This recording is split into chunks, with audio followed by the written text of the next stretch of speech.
Hi viewers, ಎಲ್ಲರಿಗೂ ನಮಸ್ಕಾರ. Welcome to my channel Anju Swayam computer education. Stay home, stay safe and stay healthy. ಟ್ಯಾಲಿಯಲ್ಲಿ company ಅಕೌಂಟ್ಸ್ಗೆ financial period ಮತ್ತು voucher ಡೇಟನ್ನು ಯಾವ ರೀತಿ ಚೇಂಜ್ ಮಾಡೋದು ಅನ್ನೋದನ್ನು ತಿಳ್ಕೊಬೇಕಾದ್ರೆ ಇವತ್ತಿನ ವಿಡಿಯೋನ ಕಂಪ್ಲೀಟಾಗಿ ನೋಡಿ. ನೀವಿನ್ನೂ ಏನಾದರೂ ನನ್ನ ಚಾನಲ್ನ ಸಬ್ಸ್ಕ್ರೈಬ್ ಮಾಡ್ಕೊಂಡಿಲ್ಲ ಅಂದರೆ ಈಗಲೇ ಚಾನಲ್ನ ಸಬ್ಸ್ಕ್ರೈಬ್ ಮಾಡಿಕೊಂಡು ಪಕ್ಕದಲ್ಲೇ ಇರೋವಂಥ ಬೆಲ್ ಐಕನ್ನ ಟಚ್ ಮಾಡಿದ್ರೆ ನನ್ನ ಪ್ರತಿಯೊಂದು ವಿಡಿಯೋದು ನೋಟಿಫಿಕೇಷನ್ ನಿಮಗೆ ಸಿಗುತ್ತೆ. ಮೊದಲಿಗೆ ಟ್ಯಾಲಿ ಓಪನ್ ಮಾಡ್ಕೊಳ್ಳಿ. ನನ್ನ ಹತ್ರ ಇರೋವಂಥ ಟ್ಯಾಲಿ ಸಾಫ್ಟ್ವೇರು ಲೈಸೆನ್ಸ್ಡ್ ವರ್ಷನ್ ಅಲ್ಲ. ಸೊ ನಾನು ಎಜುಕೇಷ್ನಲ್ ಮೋಡಲ್ಲಿ ಯೂಸ್ ಮಾಡ್ತಾ ಇದ್ದೀನಿ. ಸೊ ಹಾಗಾಗಿ ವರ್ಕ್ ಇನ್ ಎಜುಕೇಷ್ನಲ್ ಮೋಡಲ್ಲಿ ನಾನು ಇದನ್ನು ಸೆಲೆಕ್ಟ್ ಮಾಡಿ ಓಪನ್ ಮಾಡ್ತೀನಿ. ಓಕೆ, ಟ್ಯಾಲಿ ಓಪನ್ ಆಗಿದೆ. ಸೊ ಈಗ ಕಂಪನಿ ಫೈನಾನ್ಷಿಯಲ್ ಪೀರಿಯಡ್ ಮತ್ತು ಓಚರ್ ಡೇಟ್ಸ್ನ ನಾವು ಚೇಂಜ್ ಮಾಡಬೇಕಾದ್ರೆ ಒಂದು ಕಂಪನಿನ ನಾವು ಸೆಲೆಕ್ಟ್ ಮಾಡ್ಕೋಬೇಕು. ಆಲ್ರೆಡಿ ಲೆಕ್ಸೈಡ್ ಪ್ರೈವೇಟ್ ಲಿಮಿಟೆಡ್ ಕಂಪನಿ ಇಲ್ಲಿ ಸೆಲೆಕ್ಟ್ ಆಗಿದೆ. ಬಟ್ ನಾನೀಗ ಈ ಕಂಪನಿನ ಶಟ್ ಮಾಡಿ ಇನ್ನೊಂದು ಕಂಪನಿನ ಕ್ರಿಯೇಟ್ ಮಾಡ್ತೀನಿ. ಸೊ ಕಂಪನಿನ ಶಟ್ ಮಾಡಬೇಕಂದ್ರೆ ಏನು ಮಾಡಬೇಕು? ಜಸ್ಟ್ Alt F3 ಪ್ರೆಸ್ ಮಾಡಿ ಕಂಪನಿ ಇನ್ಫೋಗೆ ಹೋಗಿ. ಸೊ ಇದರಲ್ಲಿ ಶಟ್ ಕಂಪನಿ. ಸೊ ಅಥವಾ Alt F1 ಪ್ರೆಸ್ ಮಾಡಿದ್ರು ಕೂಡ ನಿಮಗೆ ಕಂಪನಿ ಶಟ್ ಆಗುತ್ತೆ. ಸೊ ಇಲ್ಲ ಕಂಪನಿ ಇನ್ಫೋಗೆ ಹೋಗಿ ಪ್ರೆಸ್ ಮಾಡಿದ್ರು ಕೂಡ ನಿಮಗೆ ಕಂಪನಿ ಶಟ್ ಆಗುತ್ತೆ. ಸೊ ಹೆಚ್ಚನ್ನು ಪ್ರೆಸ್ ಮಾಡ್ತಿದ್ದೀನಿ. ಓಕೆ, ಸೊ ಯಾವ ಕಂಪನಿ ಶಟ್ ಮಾಡಬೇಕು ಆ ಕಂಪನಿ ಲಿಸ್ಟ್ ಅಂದರೆ ಯಾವ ಕಂಪನೀಸ್ ನಿಮಗೆ ಸೆಲೆಕ್ಟ್ ಆಗಿದೆಯೋ ಅದೆಲ್ಲ ಕೂಡ ಲಿಸ್ಟ್ ತೋರಿಸುತ್ತೆ. ಸದ್ಯಕ್ಕಿರೋದು ಒಂದೇ ಕಂಪನಿ, ಅದನ್ನು ಸೆಲೆಕ್ಟ್ ಮಾಡಿ ಎಂಟರ್ ಮಾಡಿ. ಓಕೆ, ಸೊ ಲೆಕ್ಸೈಡ್ ಪ್ರೈವೇಟ್ ಲಿಮಿಟೆಡ್ ಕಂಪನಿ ಶಟ್ ಆಯಿತು. ಸೊ ಈಗ ನಾನು ಇನ್ನೊಂದು ಕಂಪನಿನ ಕ್ರಿಯೇಟ್ ಮಾಡಬೇಕು. ಸೊ ಇನ್ನೊಂದು ಕಂಪನಿನ ಕ್ರಿಯೇಟ್ ಮಾಡಬೇಕಂದ್ರೆ ಸೊ ಕಂಪನಿ ಇನ್ಫೋಗೆ ಹೋಗಬೇಕು. ಆಲ್ರೆಡಿ ನಾವು ಕಂಪನಿ ಇನ್ಫೋದಲ್ಲೇ ಇದ್ದೀವಿ. ಸೊ ಈಗ ಕ್ರಿಯೇಟ್ ಕಂಪನಿನ ಸೆಲೆಕ್ಟ್ ಮಾಡಿ. Okay, so create company. So ಇದು ಕ್ರಿಯೇಟ್ ಕಂಪನಿಗೆ ಸೆಲೆಕ್ಟ್ ಮಾಡಿ ಎಂಟರ್ ಮಾಡಿ. ಈಗ ನಾನು ಅಂಜೂಸ್ ಸ್ವಯಂ ಕಂಪ್ಯೂಟರ್ಸ್ ಅಂತ ಒಂದು ಕಂಪನಿನ ಕ್ರಿಯೇಟ್ ಮಾಡ್ತೀನಿ. ಹೆಸರು ಕೊಡಿ, ಕಂಪನಿ ಹೆಸರು. ಸೊ ಅಡ್ರೆಸ್ ಜಸ್ಟ್ ಕೋಲಾರ್ ಅಂತ ಕೊಡ್ತೀನಿ. Okay, so country India. So state Karnataka select ಮಾಡಿ. Financial year begins from. ನಾವು ಕಂಪನಿನ ಕ್ರಿಯೇಟ್ ಮಾಡಬೇಕಾದ್ರೆ ನಾವು ಕಂಪನಿ ಅಕೌಂಟ್ಸ್ ಯಾವ ಒಂದು ಫೈನಾನ್ಷಿಯಲ್ ಇಯರ್ಗೆ ರಿಲೇಟೆಡ್ ಅಂತ ನಾವು ಇಲ್ಲೇ ಕೊಡ್ತೀವಿ. ಅಂದರೆ ಯಾವ ಇಯರ್ ಅಕೌಂಟ್ಸ್ನ ನಾವಿಲ್ಲಿ ರೆಕಾರ್ಡ್ ಮಾಡ್ತಿದ್ದೀವಿ ಅಂತ. ಸೊ ಇಲ್ಲಿ ಈಗ ಪ್ರೆಸೆಂಟ್ ಇಯರ್ ಏನಿದೆ ಅದು ಸೆಲೆಕ್ಟ್ ಆಗಿದೆ. ನೀವು ಚೇಂಜ್ ಮಾಡಬೇಕಾದ್ರೆ ಇಲ್ಲಿನೂ ಚೇಂಜ್ ಮಾಡಬಹುದು. ಸೊ 1/4/2020 ಅಂತ ಇದೆ. ಸೊ ಇಲ್ಲಿ ನಾನೇನು ಮಾಡ್ತೀನಿ 1/4/2019 ಅಂತ ಕೊಡ್ತೀನಿ. ಸೊ ಎಂಟರ್ ಮಾಡಿ. ಸೊ ಬುಕ್ಸ್ ಬಿಗಿನಿಂಗ್ ಫ್ರಮ್, ಇದು ನೀವು ಡೇಟ್ ಚೇಂಜ್ ಮಾಡೋಂಗಿದ್ರೆ ಚೇಂಜ್ ಮಾಡ್ಬೋದು. ಇಲ್ಲ April 1 ಇರಲಿ ಅಂದರೆ ಅದನ್ನೇ ಸೆಲೆಕ್ಟ್ ಮಾಡ್ಕೊಳ್ಳಿ. ಓಕೆ, ಸೊ ಇದೆಲ್ಲ ಕೂಡ ನಿಮಗೆ ಕಂಪನಿ ಕ್ರಿಯೇಷನ್ ಹೇಳಿದ್ದೀನಿ. ಸೊ ಹಾಗಾಗಿ ಇದನ್ನು ನಾನು ಸ್ಕಿಪ್ ಮಾಡಿ Ctrl A ಪ್ರೆಸ್ ಮಾಡಿ ಅಕ್ಸೆಪ್ಟ್ ಮಾಡ್ತೀನಿ. ಲೆಫ್ಟ್ ಪೇನಲ್ಲಿ ನಿಮಗೆ ಕರೆಂಟ್ ಪೀರಿಯಡ್ ಸೇಮ್ ನಾವು ಕಂಪನಿ ಕ್ರಿಯೇಷನಲ್ಲಿ ಏನು ಕೊಟ್ಟಿದ್ದೀವೋ ಅದೇ ನಮಗಿಲ್ಲಿ ತೋರಿಸ್ತಿದೆ.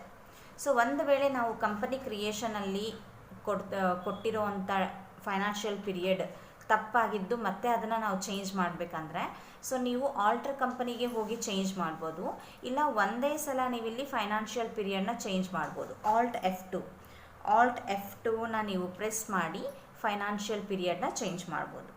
ಒಂದು ನೆನಪಿರಲಿ, ನೀವು ಫೈನಾನ್ಷಿಯಲ್ ಪೀರಿಯಡ್ನ ಡೈರೆಕ್ಟಾಗಿ ಚೇಂಜ್ ಮಾಡಬೇಕಂದ್ರೆ ಗೇಟ್ವೇ ಆಫ್ ಟ್ಯಾಲಿಗೆ ಹೋಗಿ ಚೇಂಜ್ ಮಾಡಬೇಕು. ನೋಡಿ, ಕಂಪನಿ ಇನ್ಫೋ ಅಲ್ಲಿ ನೀವು Alt F2 ಪ್ರೆಸ್ ಮಾಡಿದ್ರೆ ಅದು ನಿಮಗೆ ಫೈನಾನ್ಷಿಯಲ್ ಪೀರಿಯಡ್ ಚೇಂಜ್ ಮಾಡಿ ಅಂದರೆ ಎಡಿಟ್ ಮಾಡೋದಕ್ಕೆ ಆಗೋದಿಲ್ಲ. ಸೊ ನೀವು ಎಸ್ಕೇಪ್ ಮಾಡಿ ಗೇಟ್ವೇ ಆಫ್ ಟ್ಯಾಲಿಗೆ ಹೋಗಿ. ಓಕೆ, ಗೇಟ್ವೇ ಆಫ್ ಟ್ಯಾಲಿಗೆ ಹೋದ ಮೇಲೆ ಇಲ್ಲಿ Alt F2ನ ನೀವು ಕ್ಲಿಕ್ ಮಾಡಿ. ನೋಡಿ, ಚೇಂಜ್ ಪೀರಿಯಡ್ ಅಂತ ನಮಗೆ ಆಪ್ಷನ್ ಬಂತು. ಸೊ ಇಲ್ಲಿ ನಾವು ಫೈನಾನ್ಷಿಯಲ್ ಪೀರಿಯಡ್ನ ಚೇಂಜ್ ಮಾಡ್ಕೋಬೋದು. ಸೊ 1/4 ಈಗ 2019 ಕೊಟ್ಟಿದ್ನಲ್ವಾ. ಸೊ ಈಗ ನಾನಿಲ್ಲಿ 2020 1/4/2020 ಎಂಟರ್. ಸೊ ಫ್ರಮ್ ಅಂದರೆ April 1 March 31, 2021. One financial year ಅಂದರೆ ನಮಗೆ April 1 ನೆಕ್ಸ್ಟ್ ಇಯರ್ March 31 ಬರುತ್ತಲ್ವ. ಸೊ ಅದನ್ನೇ ಕೊಡಿ, 31 March 2021. ಓಕೆ, ಸೊ ಈ ರೀತಿ ನಾವು ಫೈನಾನ್ಷಿಯಲ್ ಪೀರಿಯಡನ್ನು ಚೇಂಜ್ ಮಾಡ್ಬೋದು.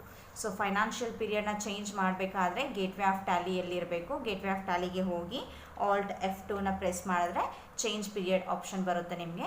ಸೊ ನಿಮಗೆ ಇಲ್ಲಿ ಯಾವ ಡೇಟ್ ಬೇಕು ಅಂದರೆ ಯಾವ ಒಂದು ಇಯರ್ಗೆ ನೀವು ಅಕೌಂಟ್ಸನ್ನ ರೆಕಾರ್ಡ್ ಮಾಡ್ತಿದ್ದೀರೋ ಆ ಇಯರ್ನ ನೀವಿಲ್ಲಿ ಮೆನ್ಷನ್ ಮಾಡಿ ಅಕ್ಸೆಪ್ಟ್ ಮಾಡ್ಬೋದು. ಎಂಟರ್ ಮಾಡಿದ್ರೆ ಅಕ್ಸೆಪ್ಟ್ ಆಗುತ್ತೆ. ಸೊ ನೆಕ್ಸ್ಟು ಓಚರ್ ಡೇಟ್ಸ್ನ ಹೇಗೆ ಚೇಂಜ್ ಮಾಡೋದು ನೋಡೋಣ.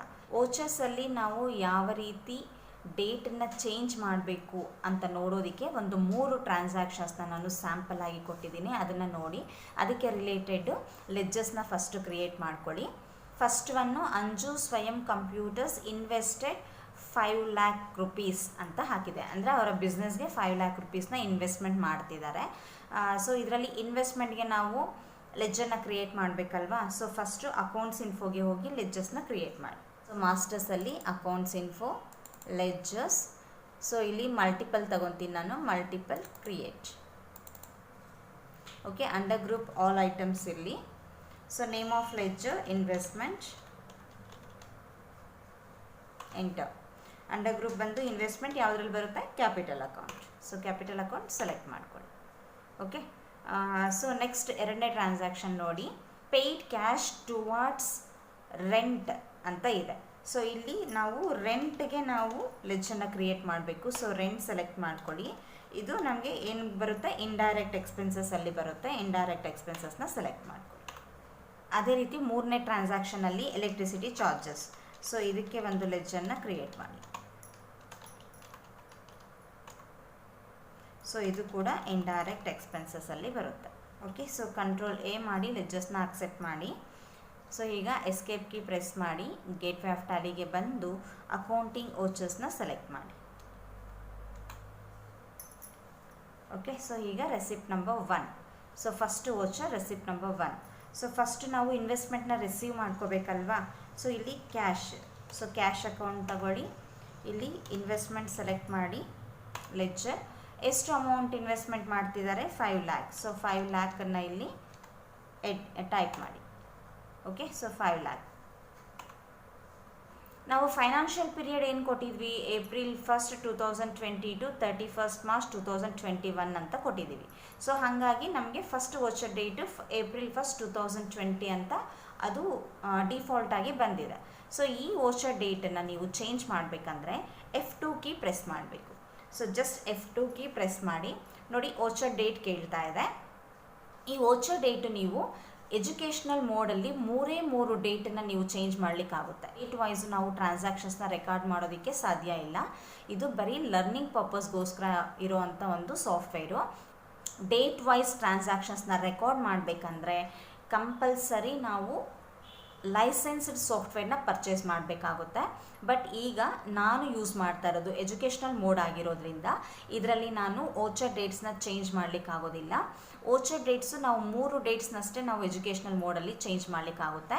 ಒಂದು 1st April, ಅಂದರೆ ನಾವು ಯಾವ ಒಂದು ಫೈನಾನ್ಷಿಯಲ್ ಇಯರ್ನ ಸೆಲೆಕ್ಟ್ ಮಾಡಿದ್ದೀವೋ ಆ ಇಯರ್ಗೆ ರಿಲೇಟೆಡ್ ಫಸ್ಟ್ ಡೇಟ್ ಅಂದರೆ 1st April. ಇನ್ನೊಂದು 2nd April. Okay, so 1st April ಇದೆ. ನಾನು ಇವಾಗ ಇದನ್ನು ನಾನು 2nd April ಮಾಡಬಹುದು. ಸೊ 2nd Aprilನ ಸೆಲೆಕ್ಟ್ ಮಾಡಿ ಎಂಟರ್ ಮಾಡಿ.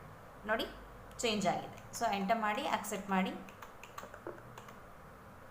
ಓಕೆ, ಸೊ ಇನ್ನೊಂದು ಟ್ರಾನ್ಸಾಕ್ಷನ್ ಇದೆ ಅಲ್ವಾ. ಸೊ ಇದು ಪೇಮೆಂಟ್ ವೋಚರ್. ಸೊ ಪೇಮೆಂಟ್ ವೋಚರ್ಗೆ ಹೋಗ್ಬೇಕಂದ್ರೆ F5 ಪ್ರೆಸ್ ಮಾಡಬೇಕು. ಸೊ ಇಲ್ಲಿ ನಾವೇನು ಮಾಡ್ತಿದ್ದೀವಿ, ಪೇಯ್ಡ್ 15,000 ಕ್ಯಾಶ್ ಟುವಾರ್ಡ್ಸ್ ರೆಂಟ್ ಅಂತ ಇದೆ.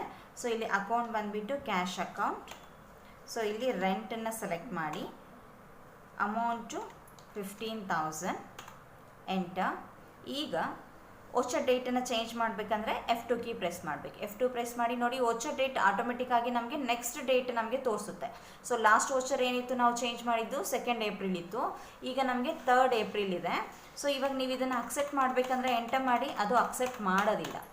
Okay, only 1st April, 2nd April ಮತ್ತು 31st March 2021 ಈ 3 ಡೇಟ್ಸ್ ಮಾತ್ರ ಇಲ್ಲಿ ಅಕ್ಸೆಪ್ಟ್ ಆಗುತ್ತೆ.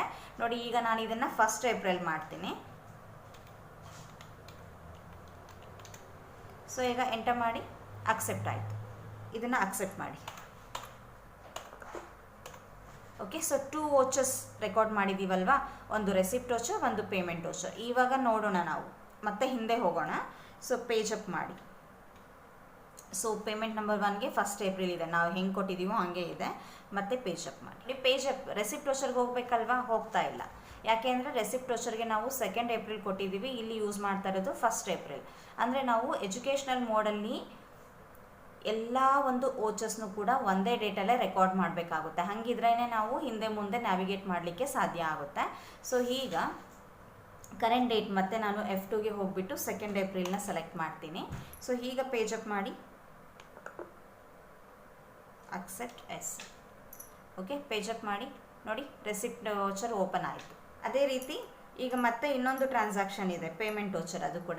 ಸೊ ಪೇಮೆಂಟ್ ವೋಚರ್ಗೆ ಹೋಗಿ, ಸೊ ಇಲ್ಲಿ account cash account. So paid 600 rupees towards electricity bill ಅಂತ ಇದೆ.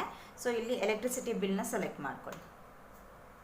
Electricity charges 600 rupees, enter. So ಈಗ ಈ ಡೇಟನ್ನು ಚೇಂಜ್ ಮಾಡಿ, F2 ಕೀಗೆ F2 ಪ್ರೆಸ್ ಮಾಡಿ. ಸೊ ಇಲ್ಲಿ ವೋಚರ್ ಡೇಟ್ 3rd April ಅಂತ ತೋರಿಸ್ತಿದೆ, ಬಟ್ ಇದು ಅಕ್ಸೆಪ್ಟ್ ಆಗಲ್ಲ. ಬಟ್ ಈಗ ನೀವು 31st March 2021 ಅಂತ ಕೊಡಿ, ಅಕ್ಸೆಪ್ಟ್ ಆಯಿತು. ಓಕೆ, ಸೊ ಇದು ಎಜುಕೇಷ್ನಲ್ ಮೋಡ್. ಎಜುಕೇಷ್ನಲ್ ಮೋಡಲ್ಲಿ ನೀವು 1st April, 2nd April ಮತ್ತು 31st March ಈ 3 ಡೇಟ್ಸ್ನ ಅಷ್ಟೇ ಕೊಡಲಿಕ್ಕಾಗುತ್ತೆ.